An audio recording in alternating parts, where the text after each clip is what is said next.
Good evening, everyone. I am Heizo Takenaka, the director of Academy Hills. Innovative City Forum 2020. This marks our 8th year. 2020, this is a year that has been quite challenging for all of us. COVID-19 and the ensuing pandemic is spreading, and we need to think about the future of our cities in spite of that. The theme for this session is Pandemic and Innovative City. We want to squarely face the pandemic and think about various issues and challenges. In this forum, we have had various programs, and one of which is this brainstorming breakout session. People come up with various ideas and outputs and feedback, and we don't come up with any particular result or outcome, but we provoke ourselves so that we can bring back some new ideas. So the Innovative City Forum 2020, the theme of the brainstorming breakout session is how people can change in our behavior and attitude. We have been holding 8 breakout sessions, and this is the 3rd of such brainstorming breakout session. How will communication change? How will our sets of values change? And today we'll be talking about how data can be utilized. At Davos meeting in January last year, the then Prime Minister of Japan, Mr. Abe, attended and said that data will be the source of economic activities going forward. And data could be linked to changes in our behavior. And that is the theme of this session. And I want to say this out front, that this is a brainstorming session. And we have wonderful, outstanding panelists.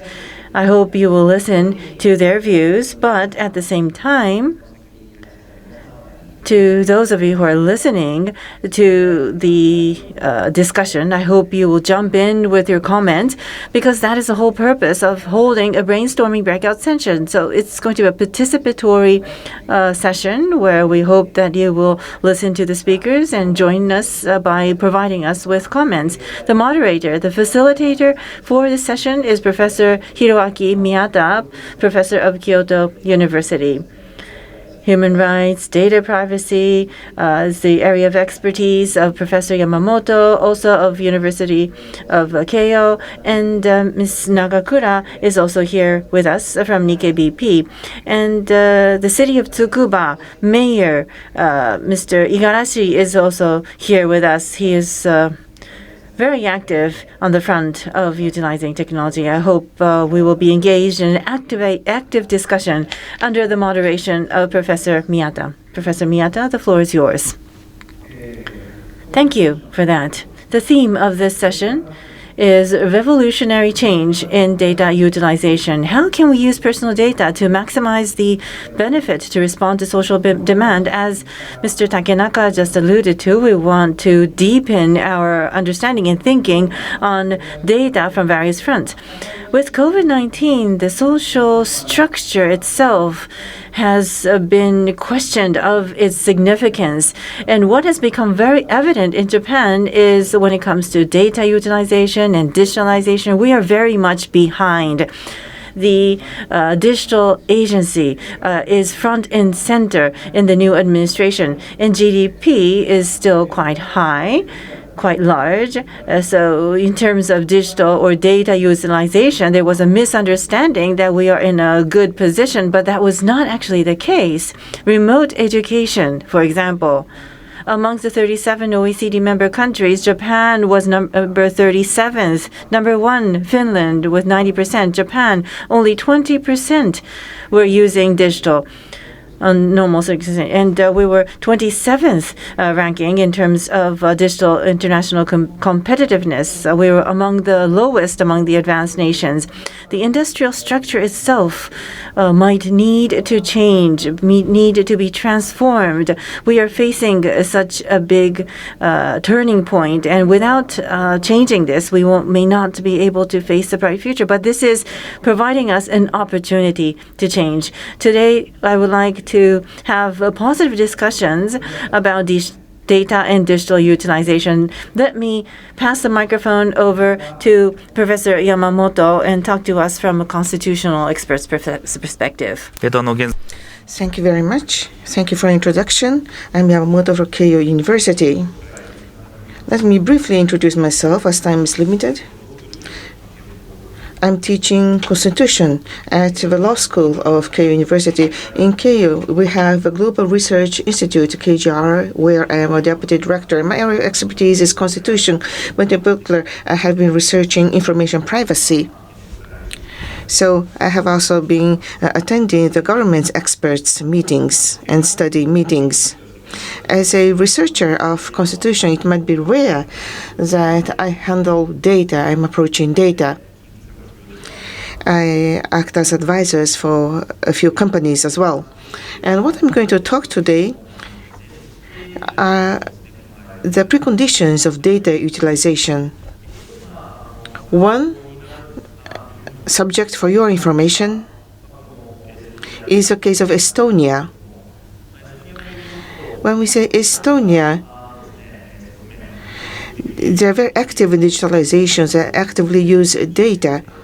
So this country is well known for that. But on the other hand, in terms of protection of personal information and also right of information self-determination to decide one's own information by oneself, in that area also, Estonia is quite advanced. Let me give you some examples.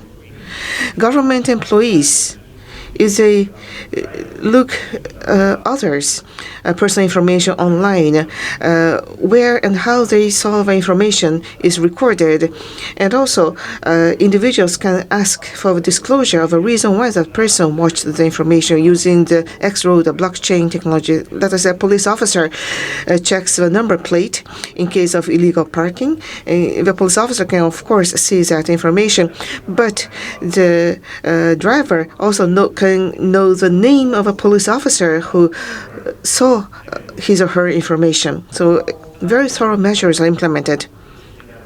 So Estonia's government digitalization, the person in charge of implementation digitalization, said as follows, that what's important is not the technology, but the mindset of a culture of citizens to accept the system.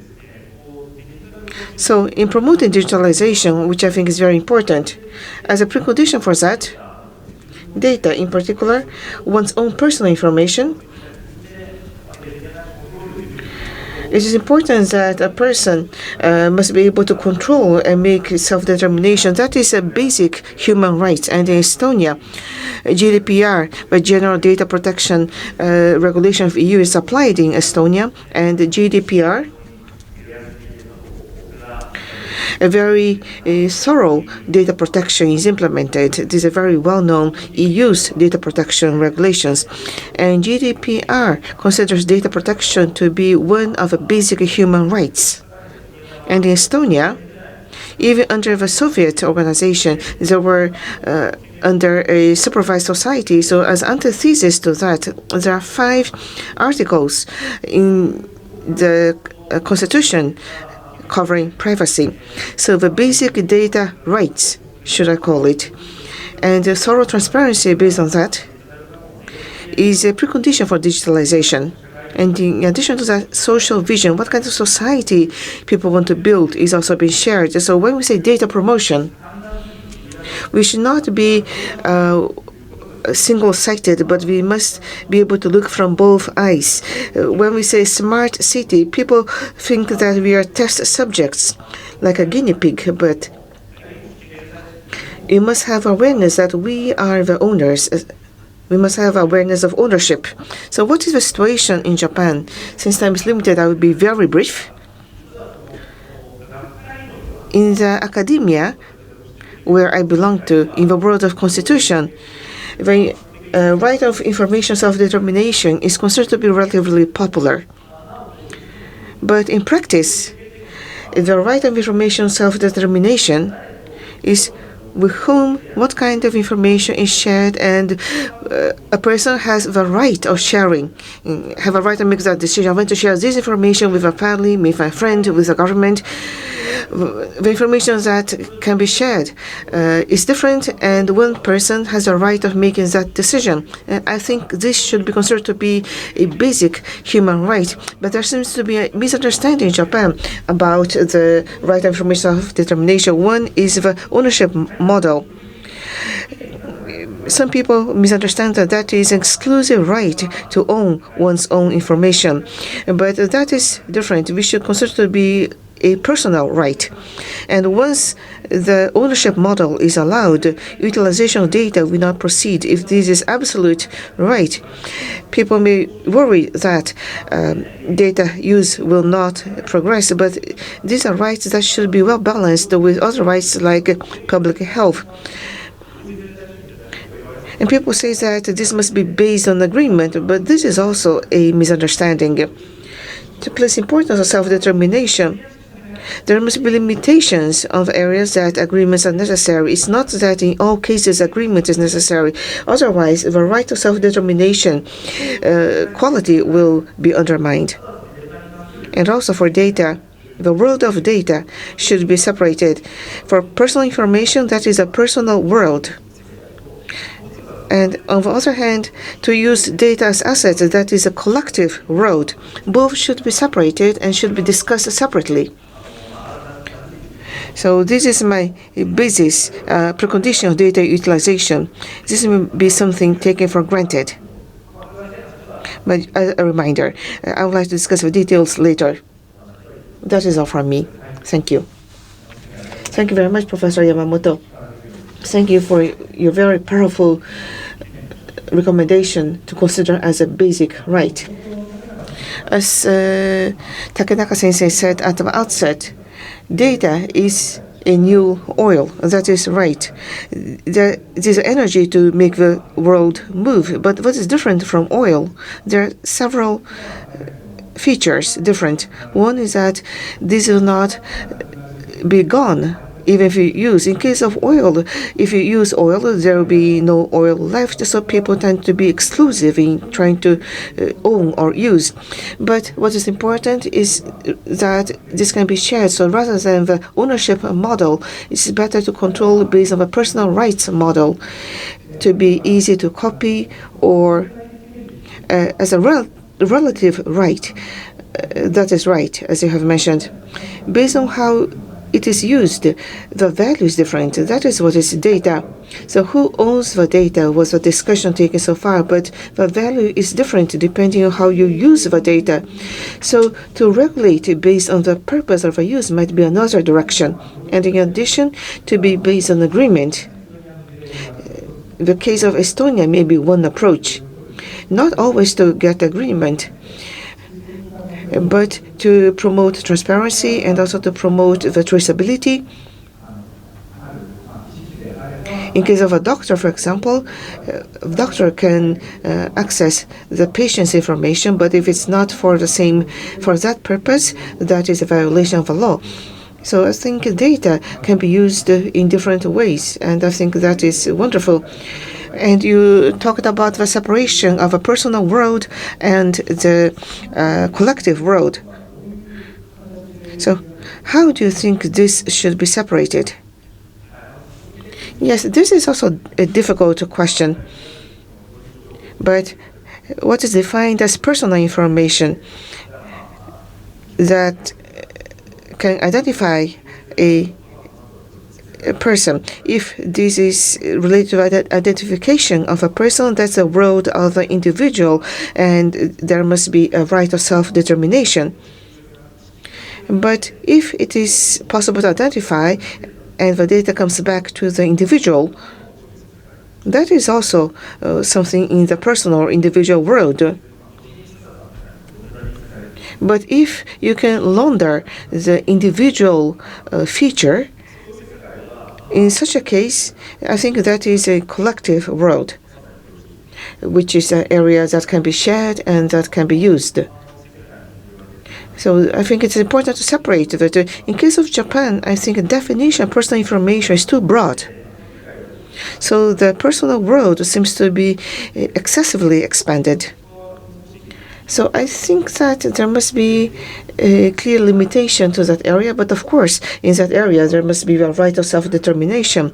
And by making so, it will be easier to use the data of a collective world. So distinguishing the two is important.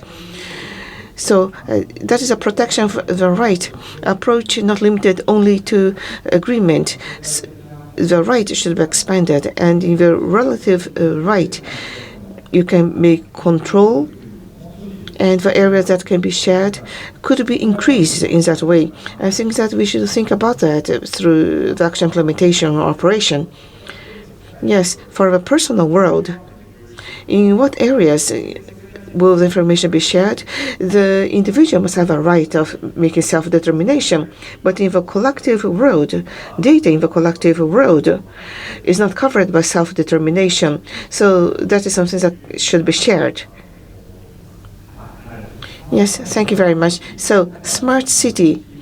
This is a city forum. When you think of a city, the environmental data, IoT data of the city and personal data of individuals, distinguishing the two and using different ways might be important. Thank you.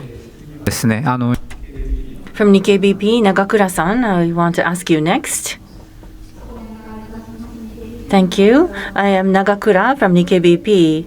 I am a journalist for Nikkei XTECH and Nikkei Computer. Today's theme is change in data utilization. I think individual personal data utilization had been traditionally focused on business use like GAFA, but now it's spreading to public use, such by the government, municipal governments, medical, and education. And in the background, as was mentioned by Mr. Takenaka, is that with COVID-19, IT and data has been used, but it was an attempt, but in certain instances it went well, but didn't go well in certain other instances. So there's a lot of discussion involving the whole of government of utilizing digital.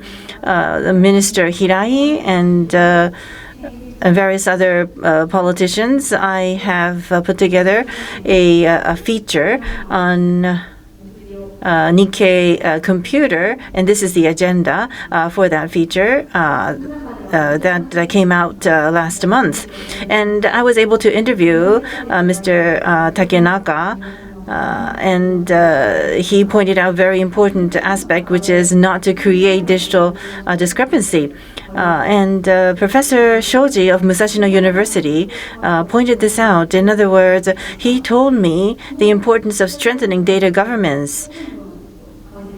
And you can see the article in my slide. And what Professor Shoji pointed out is that data utilization, in hitting the axle, we need to have the right sets of bricks in place. Data governance needs to be put in place. And through data governance, government will be able to gain trust from the general public. And at Davos meeting, Prime Minister Abe talked about the data free flow with trust. That could only be possible through data governance. What kind of data governance do we need in order to gain trust of the general public? I want to come up with two examples. One is for the individuals who provide the data. We need to be able to show specific benefits for the individuals. One example is what the Ministry MHLW and Line conducted from March to August this year. Surveys of 83 million Line users have been requested to take part in this nationwide questionnaire survey. On the 21st of August, a press release has been issued, and the result of the investigation study has been released just within 1 week. And it was Professor Miyata who led this study. I thought it was really wonderful. Nikkei Crosstech and Nikkei Medical jointly held a webinar end of August. And I took part in that. And Professor Miyata talked about this nationwide survey. And he aimed that the results of the survey will be shared promptly. And that was very impressive. And it's not just for this particular survey, but any public survey should be able to provide prompt results and share it with the public. I think that will be imperative going forward. And another thing is that data users should be able to have voluntary breaks, because that will lead to an acceleration of data utilization. This goes back couple of years, 2015 to 2018, I served in the ethical committee of the Japanese Society for Artificial Intelligence, and there was a discussion of putting together a digital ethical guideline. It's a guideline, and therefore there are no punishments, but in order for artificial intelligence researchers to conduct their research, there's a set of guidelines they need to adhere to. And from around 2015 or so, or maybe earlier than that, there was this AI boom. And this AI boom is centered around deep learning, which involves huge amount of data from the real world. And these researchers need to have a dialogue with the society. And a professor, Tsuchiya, who is a professor in philosophy, gave us this comment about the JSAI coming up with the ethical guideline. The fact that we are coming up with this kind of guideline is very important, because we need to have the people understand that researchers are not mad scientists. We can be trusted, and not just asking the general public to trust the government, but we need to have self-binding rules in order to gain trust for data usage. And I think we're going to be engaging in discussion, and we want to claim that data utilization is necessary, but I have two questions to the other panelists. One is that in order for us to be trusted by the general public, the public organizations, the government, and so forth, what kind of data governance should we achieve and realize? That's my first question. And my second question is that when we talk about data utilization, we often talk about the government, the municipal governments sharing data and using data and so forth. And when I go and ask municipal government, some have complaints with the Japanese government, but gaining trust from the general public and what would serve well for the central government, the municipal government, and the general public, what kind of structure do you think is needed? This is my second question. Thank you very much for that. The two questions that you just raised, I hope will be discussed when we have more general discussions later on. But now, in this moment, I want to specifically ask a question to you. You showed a picture of me and in your presentation, but when we did the survey with LINE, we were approached by LINE. It was a push study from LINE through LINE. We want to pressure the users and promptly be able to feedback what we were able to understand from that. Otherwise, we will not be able to gain trust. That's what LINE said, and I was in complete agreement with that. Just being ambiguous and saying that it's going to be used for government and public purposes, that had been the style in the past. But now, for this particular survey, the LINE wanted to quickly feedback to the users and the participants of the survey of what we found out as a result of the survey. That specifically was the challenge of data governance. In Japan, we're collecting data, but we don't know how it's being used, and so people don't trust data. And together with the mass media, I think, is in a position to be responsible for the use of data. What does mass media have to do? What is the role? What is the responsibility on the part of mass media? And how do you think the mass media needs to stimulate the government? It's kind of a boomerang effect going back to you. The style of broadcasting, I think, needs to be changed. I was in the newspaper company before. In newspaper, we had to write in a limited number of words, but now we've shifted to a digital. And in my company, we say digital first, and so we have prints and also digital, which means that maybe data that we receive from government, we can this should be disseminated a lot of information. For example, MHLW is holding regular briefing sessions every day at night, and I'm also taking part in them because they hold it online. It's easier for me to take part. There's a lot of information that MHLW or other government organizations that would share at the briefings that they're not disseminating publicly. So including how the data and information is used, I think there is a role for the mass media to play. Tsukuba. Now the third speaker is Ms. Igarashi, Mayor of Tsukuba City. Yes, thank you very much. As time is limited, I will try to be brief. As an example of a local government, what is happening in foreign countries also, I would like to introduce using this page. The same thing is happening everywhere. Each local government are thinking of how to use the data. So everyone's saying that I'm trying to do this or maybe this. No one has any conclusion. As you know, Toronto is trying to make the city using Google, but the citizens oppose. So this is a failure case. So the things that we can learn from that experience. And under such a situation, Tsukuba City has set 1 year ago the ethical principles of Tsukuba Smart City made by one of the employees of a city called Mori-san. There is no so much academic thoughts about the smart city, so we try to apply the life ethics into the smart city concept.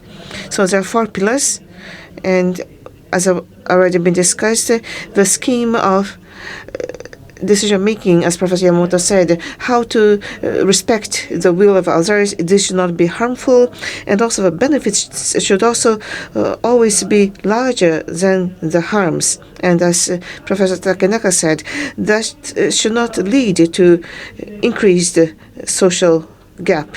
So these are the major pillars that we want to achieve. And based on that, we want to develop a super city, and the purpose is not technology for technology. We want to empower the citizens and make a more inclusive community. This is the objective in using the technology.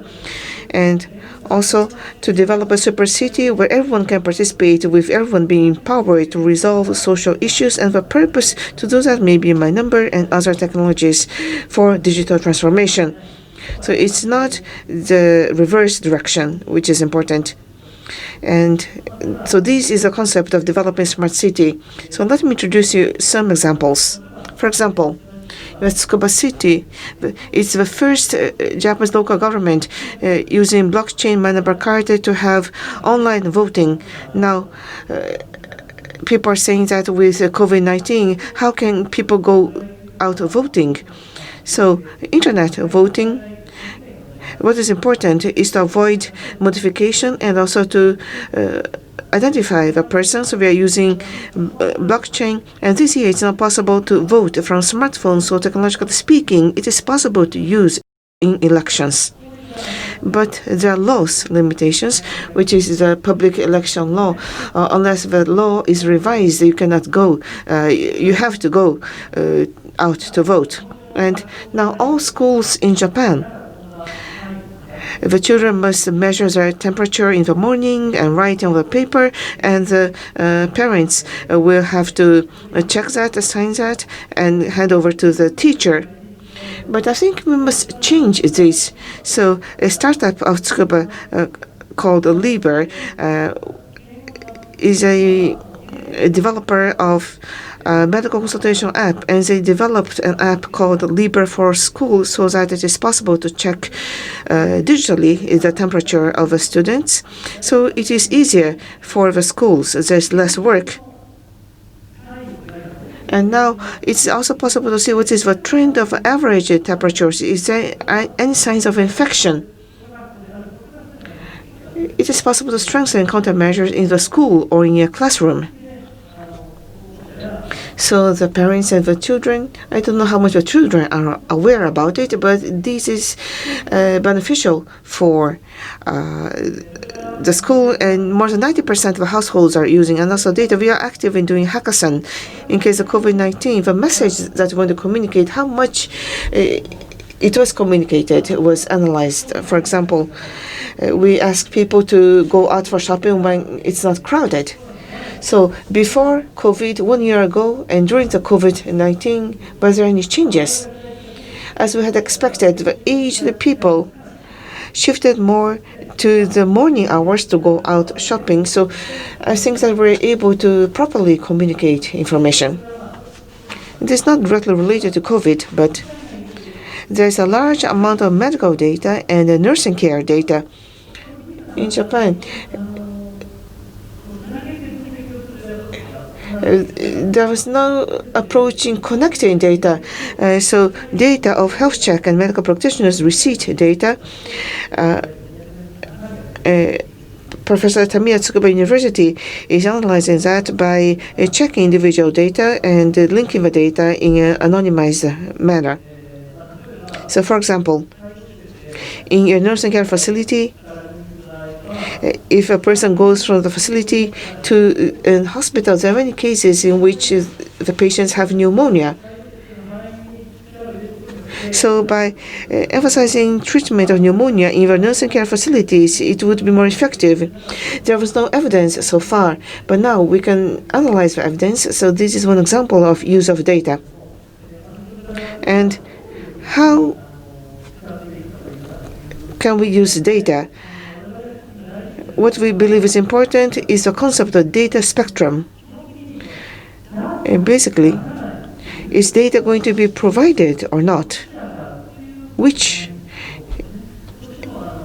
that is not a question. In Japan, there are diverse types of data, as you can see on the spectrum.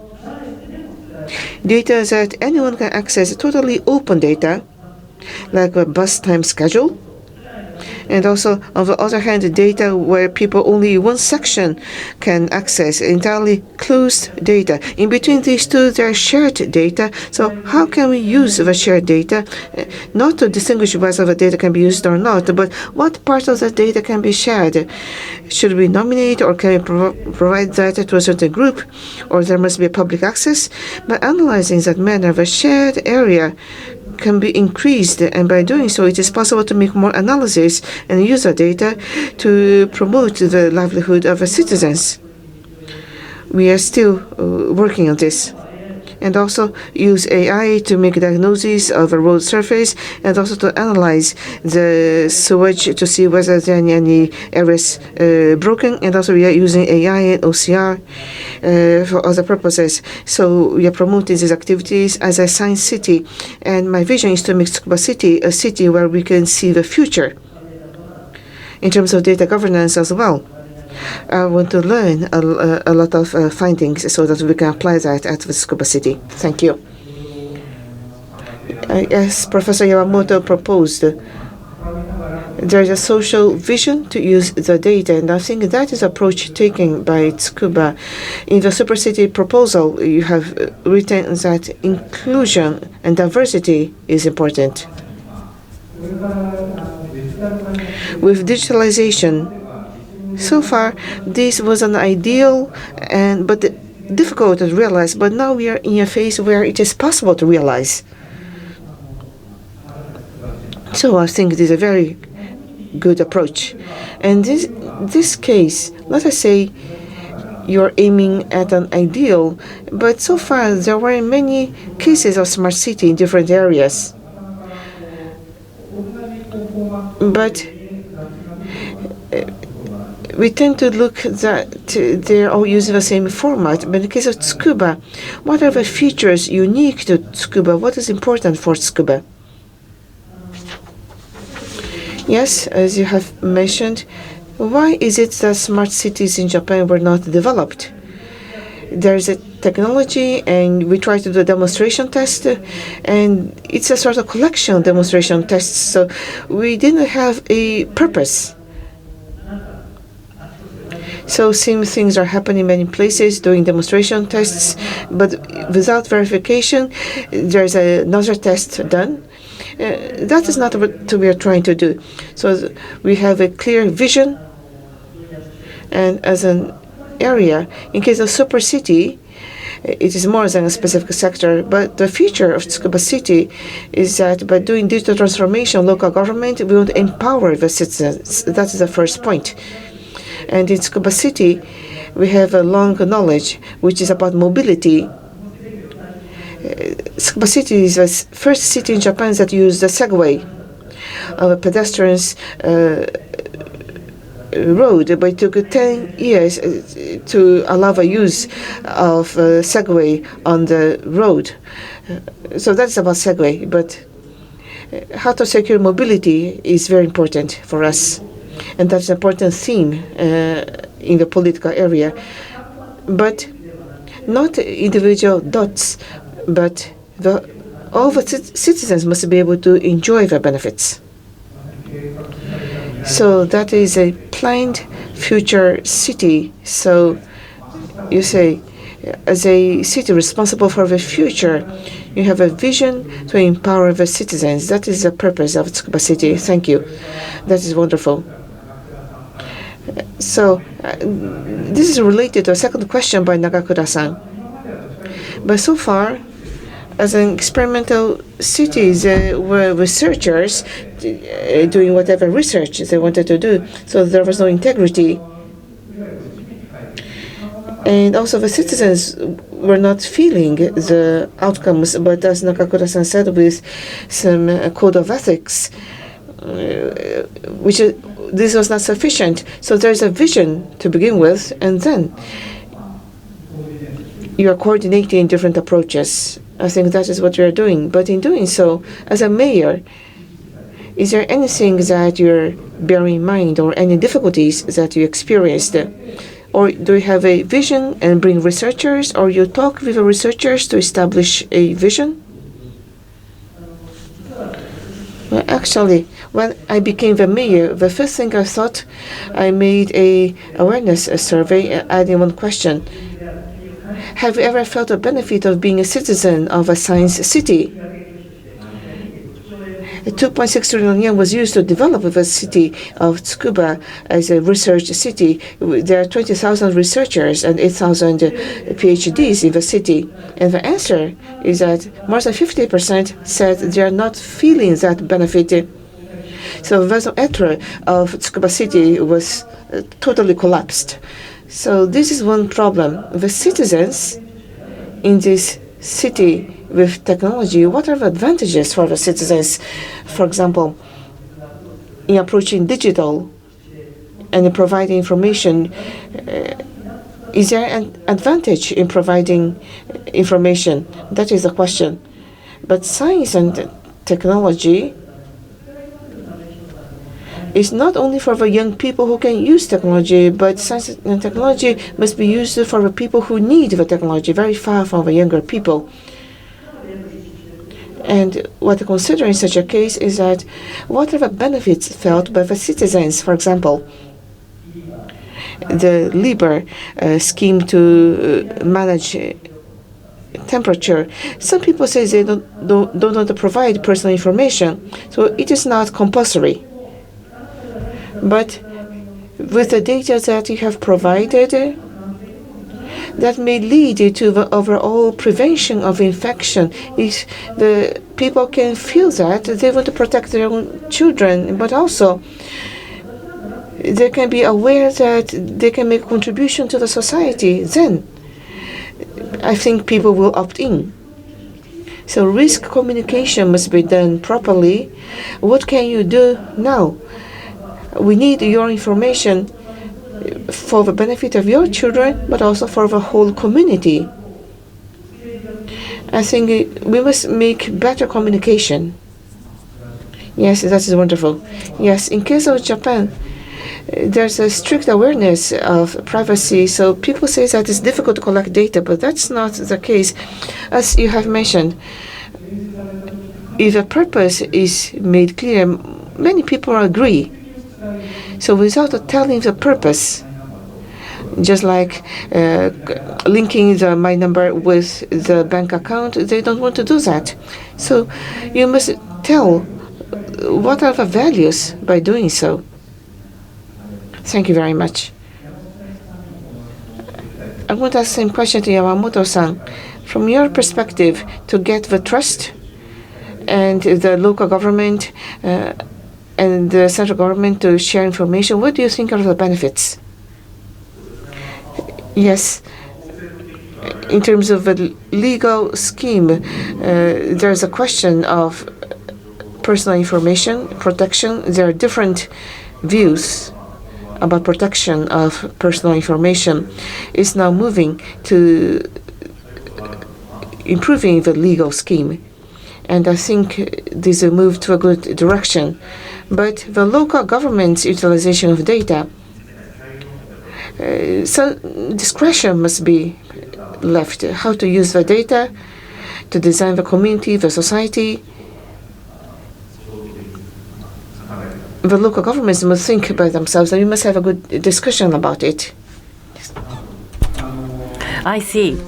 So 2 weeks ago, as part of the government reform with Minister Kono, we talked about poverty of children. And different municipal governments have different ideas. The reality is different by municipal government, and how to address the reality is one issue. But by connecting data, we will be able to approach people who have not been addressed. If you try to think of it as a poverty matter, people who don't want to be categorized as poor will not be receiving the assistance. But if we try to approach it from a household with the children, with less than average weight, for example, and be able to support them by using this kind of data, this is something that an area in which we can unify across different municipal governments. And I think that is what you are referring to. Yes, AI will come up with a predictive model. And in that sense, personal information is not necessary. Data that is fed into AI, you need to keep the features, but to a certain extent. But that kind of data, not personal information, can be used. But when it comes to stigma problems, some of those attempts are conducted in the United States, and it could create some racial bias. But that, again, could be addressed. And as the mayor mentioned earlier, and also like in the example of child abuse or the example that you just gave earlier, we need to clearly define what the purpose of using the data is. In the time of creating a model, we need to eliminate the personal information factor, and at the end of the day, use the fairness of algorithm in order to remove discriminating use of data. We already see similar examples in the United States. We need to have those kind of mechanisms that will eventually lead to gaining trust from the general public. When we approach poverty, for example, and create an algorithm, and if that is not secure, it could lead to a discrimination or provide a logic for discrimination of profit-oriented companies, and that would make this idea fall apart. Like in the case of Estonia,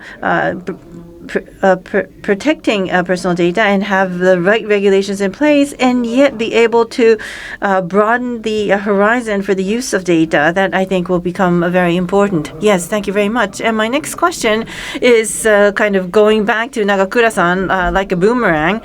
From your perspective in the media, what is your point? What is your take? Listening to the other two, responding to this question, as a person, Nagakura-san, not represented in the media, what is your view? くて、I wanted to ask this question to Mr. Igarashi when I was talking before. Igarashi-san talked about it. The local governments and the central government, there are places where they can discuss together.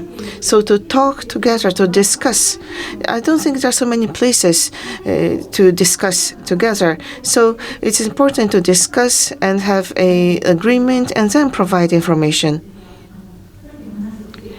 Could you tell me about it? Yes. Yes, I will try to answer the question. Well, now the system is made by the government, but local governments cannot reflect their comments. There are not so many occasions to reflect our comments. For example, in the minor portal, before that, the employees of local governments didn't know what to do about it.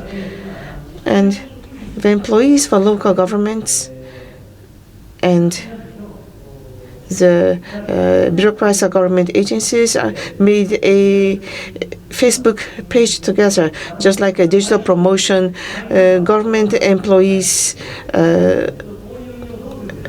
forum, something like that. And they discuss about what we're doing. Each local government says about it, or the central government employee says that that's what we're trying to do. Then the central government can know what are the issues of the local governments to improve the operations. But in making the system, it's important to take such approach from the beginning, like providing the benefits during the COVID-19. I think it is very hard to develop such a system in a short period of time. Local governments had to spend a lot of time to check the errors. In Tsukuba City also, there's so much data arriving on the first day, and we had to manually check the errors. And the employees made a macro to check the errors by themselves. So on the second day onwards, things worked more smoothly. But on the first day, there were some issues that were not checked. There were some leakages, so there was a mistake, and the benefit was provided twice. So I think it's important to try to make such a system together. The provision of a benefit represents the situation of digitalization in Japan. At first, as I said about providing 300,000 yen, it was a good idea, but it was not possible. And to provide 100,000 yen uniformly to everybody, that led to so much trouble at our local governments. And Minister Hirai said that it took additional 1.5 billion yen. In Germany, they spent only a few days to provide the benefits. So the necessary amount must be provided to the people in need in the appropriate amount. The government was able only to provide uniformly at once, but now by using the power of data, it is possible to provide individual empowerment and leave no one behind. Under the law, so far, we're not able to individualize, but now it is possible. Tsukuba City's objective, the purpose, we now have a means to realize your objective. But to do so, the local government and central government must cooperate, and there must be a social vision that can be shared. And on top of that, I have another question to Nagakura-san. In such a case, the challenge for Japan is the infrastructure development. In case of digital, we start by infrastructure development. And let us say there is an example like this, like linking the My Number with a bank account, and the mass media and the local government explanation is not appropriate. There was no good explanation. So to link the number with the bank account, everyone says, no, I don't want to do that. But you have to explain what you can do as a result of that. And for example, the media isn't it possible for the media to ask those questions to the government to have answers? Do you think it will be possible to do so? That is something that needs to be done. In other words, showing the specific benefits. It's something that needs to be done. I've been covering a digital agency, and Minister Hirai and Takenaka-san also said this, but showing the benefit. This is something that the politicians as well as government people are aware of, and I think we will be coming up. Coming up with specific examples going forward, and I think media need to cover it. Yes. Media is sort of in the B2C business. You're connected with the users, and so being able to communicate and also be able to communicate with the government as well. So I think you could be an intermediary in that regard as an agency. Well, showing specific benefit, on that note, I want to ask a question to Igarashi-san. You said for Liber, 90% coverage of the citizens, is it voluntarily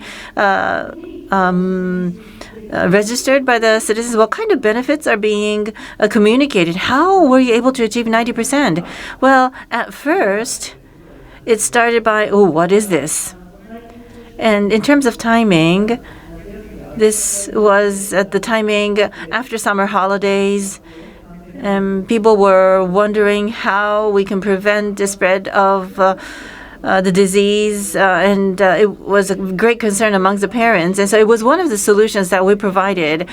We have the budget, and we didn't ask people to pay for anything. And by using the system, these are the benefits. We send letters to our citizens. But having said that, when we looked at the registration rate, there were huge differences across schools. There were certain schools when the coverage is 30%, and there were some other schools where the registration rate was higher than 90% from the very beginning. So we approached the schools where the registration rate was low. Our staff would go and ask them why they weren't registering, and we explained how we are using and handling personal information. We carefully tried to address their concerns, and we saw a rapid spread in the use in those schools. What we need to be careful is that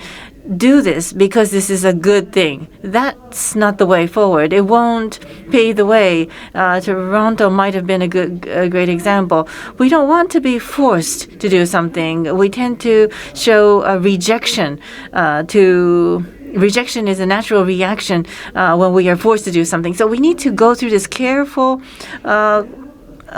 communication. It's needless to complain that a particular school is not registering in great numbers. We need to go and visit the schools, be able to listen to their voices and their concerns, and that has led to this increase. And I think it's this process of gaining trust, and gaining trust has been a keyword today, but the process itself is what leads to gaining trust. And it's going to incur costs, but I think it's something that will bring us a lot of benefit in the long term.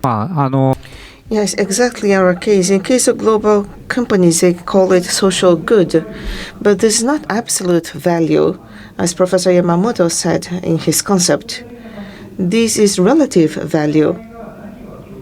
What can we share with each other to communicate shared value and accumulating such communications? Then this will create local values and deepen the trust. I think this is a process that will become necessary going forward. And I had a question to Yamamoto-san. Mayor Igarashi talked about on his page 8 about a data spectrum. So maybe this is one way of thinking about the personal world and the collective world. So open, closed, and shared data, this is one way of classifying. But in this case, Yamamoto-san's concept of a personal world and the collective world, would there be something different? So when I say about the world of individuals and the collective world, how this corresponds to the open-closed. This is the first time for me to see this diagram, so I have not analyzed it yet. But maybe there is something in common. The existing collective world is open. But now in Japan, including closed and shared, I think those still belong to the individual world. In case of shared, this is subtle. The individual world is broader in Japan, so shared, maybe to which will shared belong is a question. So far, control was made based on who owns the data. So because people are afraid of misuse, usually data would be kept closed and unused. But in case of the gene J4J, it's not data sharing, but the concept is data visiting. Data itself is not provided, but if you visit and analyze and take back the results, then the access by those nominated could be operated as shared. So by controlling how this is operated, based on how data is used, maybe this could be positioned in the collective world. Yes, the way of use and also how governance is implemented. So far, whether this could be linked to one individual, whether that is personal information, that was the judgment made. But if there's governance, and if there's discipline, this could be included in the shared data. And the risk communication is important, but data going forward, how to analyze the data, that may greatly change the lives of individuals. So abuse of data, misuse of data must be subject to penalty. So there must be a legal system to protect the data. If data in the collective world is reclassified and goes back to the individual world, there must be a penalty considered for such cases. And by doing so, you can gain more trust.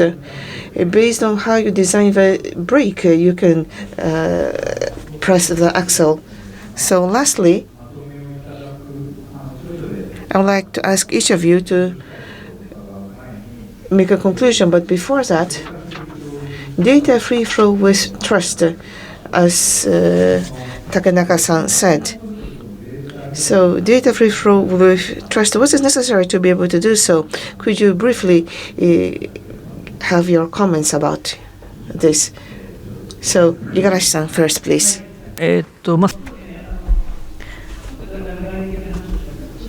So I've spoken more on a conceptual side, and if I talk about more specifics, technical side, in order to build trust, it's about the data processing, how to process data.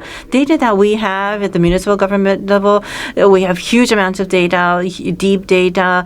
There are some that are very sensitive, but just because they're shared, and if we just provide that information for use, the general public will be so concerned about that. So appropriate use and appropriate process to be given in order to not make it data identifiable is very important. And we have training for data usage. Only those who would want to attend would normally attend those trainings, but at Tsukuba City, everyone has to attend this training. Not all staff members have to have the same understanding, but different position people will have different sets of trainings for making use of data. And over time, we want all our staff at the municipal government to go through the training, and at a senior level, they will be able to process data without outsourcing it and be able to use that information in a shared manner. And that, I think, will lead to gaining trust from the residents, from the citizens. That's very technical and quite narrow, but that's what we are doing. I think that is very important concept. When we talk about data use and data distribution, but most people are just afraid of that data distribution, not being able to, not having the experience of using data, and most people don't have that literacy. But by using data, people can gain the literacy, and also within the municipal government, we can have a better sense as to how data can be used in order to shape the society. So gaining that understanding on the part of the municipal government, I think, is very important. Thank you very much. That was very interesting. This is a very important question. In 2002-2003, I went to the UK to study about e-government. I came to Japan back with a professor to make interviews, but a certain government agency, there was a cyber room, and only company F can enter this room. That was what I was told. So from the citizen's perspective, we don't know why, but with that, you cannot get trust. Yes, you're right. Thank you very much. And Nagakura-san, please. I was thinking about it, but there are 2 points, and one, as Professor Yamamoto said, the objective must be made clear, and another, what is implicit, what was taken for granted should be exposed once again. As a press reporter, I felt that that is one of the abilities. I'm from the media, but there are readers, and how data is going to be used is been questioned to the media companies as well. Also for newspapers, we didn't have the concept of using the data of the readers, but now we have to think about it as well. And under such a situation, then what is my work capacity? What the society is asking us to do? That was something implicit, but now we must make that clear again for the government and businesses and academia and the media, things that were shared. Now we have to make that clear again. So for the side providing the data, we should make that clear to say what is our position in using the data. This is why we are collecting the data. So we must make that clear to reach the purpose. Yes, as you have said, that is the substance of DX. To make clear the values of experience and then think of what we are going to do. In case of mass media, you were interested in the ratings, for example. There was a simple indicator, not only the average, but in case of Netflix, there are tags to 1 hour program to see where people dropped off and whether that was effective or not. There's deep information, and by doing so, you can improve the contents. In case of new media, net media, they're able to do so. And maybe I was able to do so in my previous position, but now in the traditional old media, it's not possible. Media is also facing the test of DX. So should we just try it, or how people are looking at us, what we are trying to maintain? We must be aware of that and then say we can do this and we cannot do that. Maybe it's time for us to think about it. Each stakeholder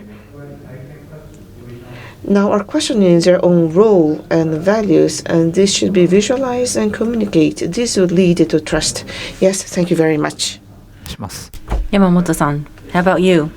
We don't have much time left, and so I want to briefly share with you what I think.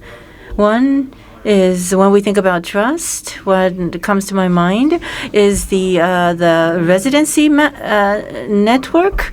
That's has been one initial earlier efforts in order for government services to go online, but it didn't provide much benefit. It only talked about efficiency for the government officials.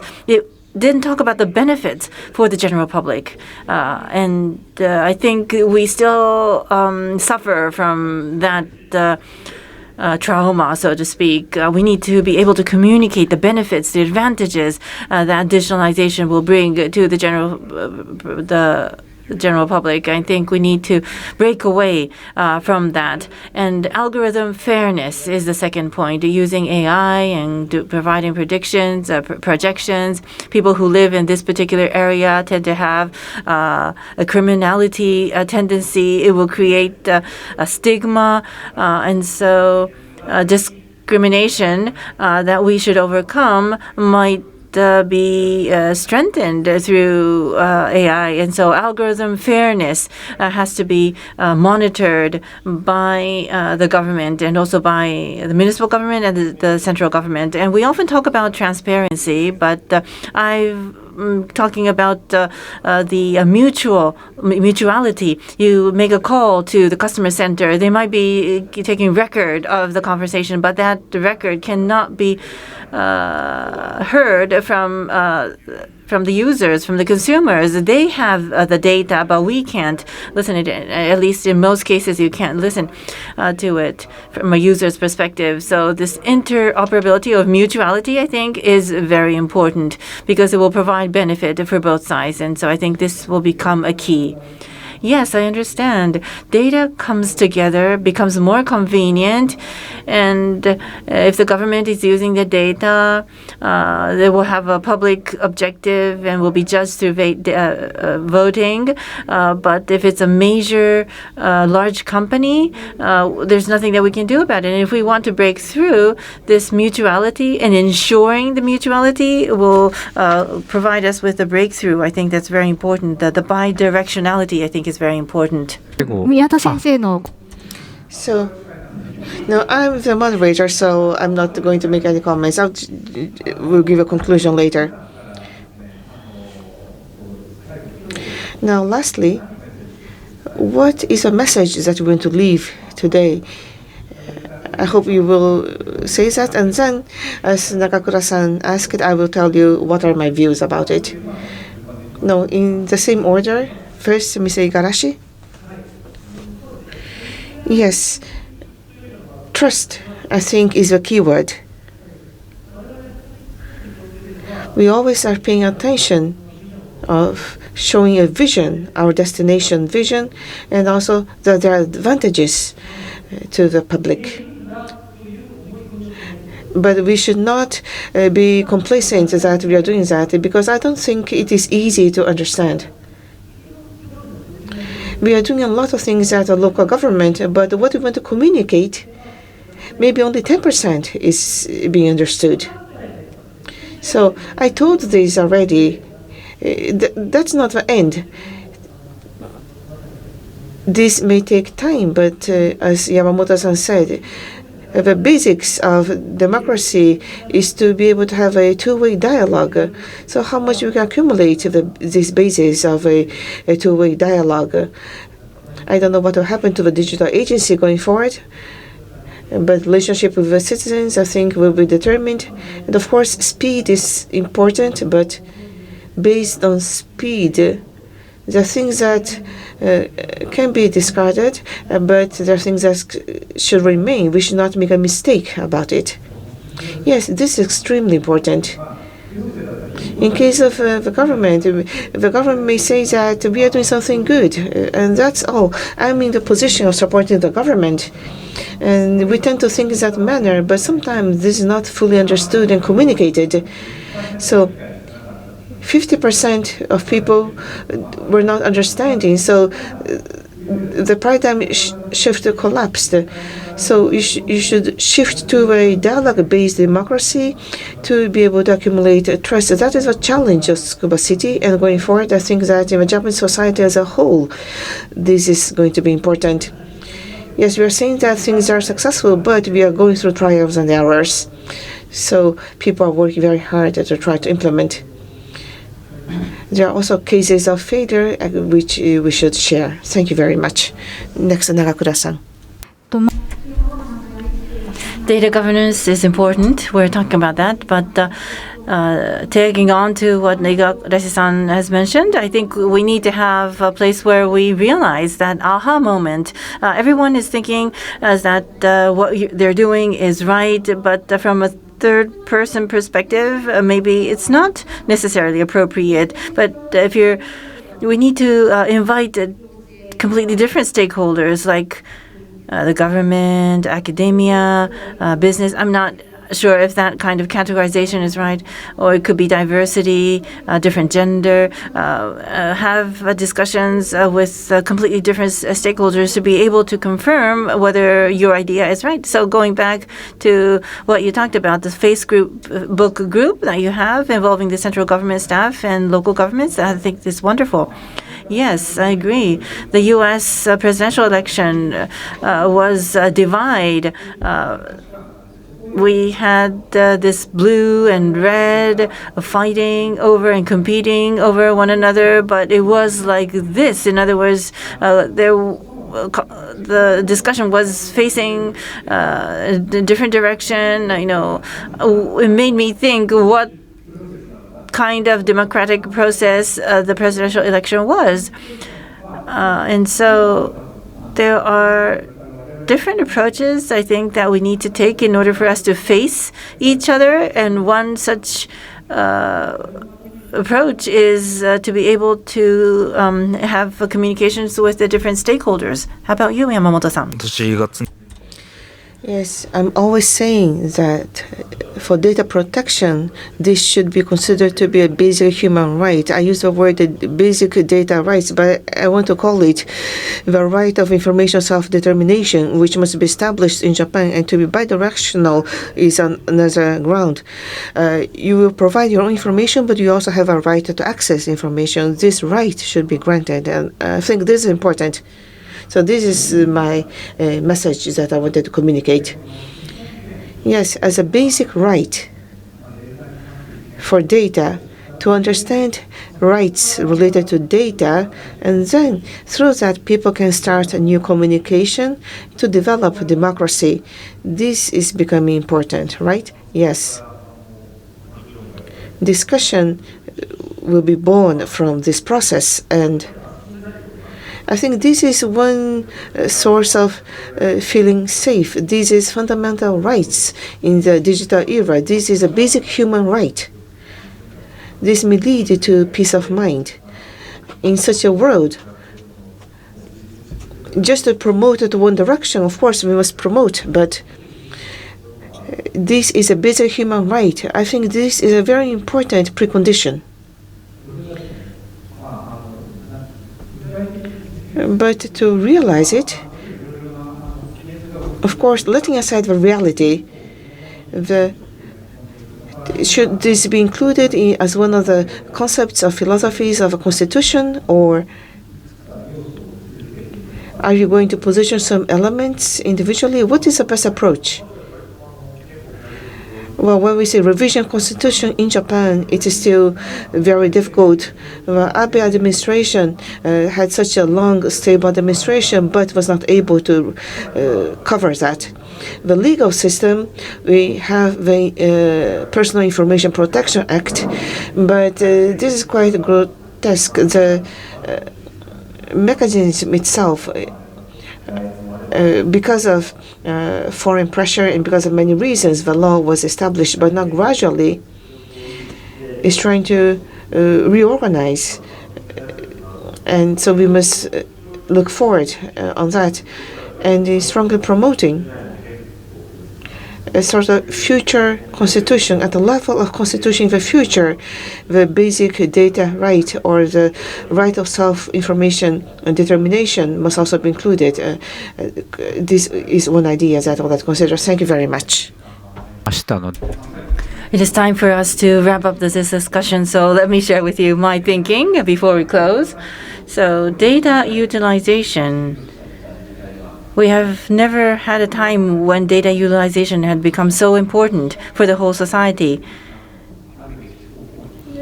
what is the direction in which the Japanese society is facing, and the industrial structure itself might be fundamentally be changed as a result of data utilization. And that is an area in which data is different from oil. Data is different from oil, has different features, and that's the perspective we should have in order to look at data. And based on trust, how is data going to be utilized? This is very important. Just by claiming that we're going to use data for good purposes, that will not work. People will not be convinced.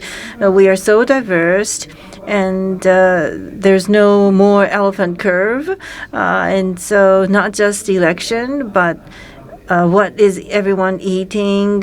Where are they working, and where do we travel? When we connect with the society, the connection has become so diverse. As Nagakura-san mentioned, people are involved in different communities, and so we're questioning the way we work. And so it's not just this voting, but in this multi-layer world, how can we build a new form of a democracy, and how we use data in this multi-layered world is a key going forward. That, I think, will form a core of a new democratic society. That's what I thought of and learned in engaging in discussions with you.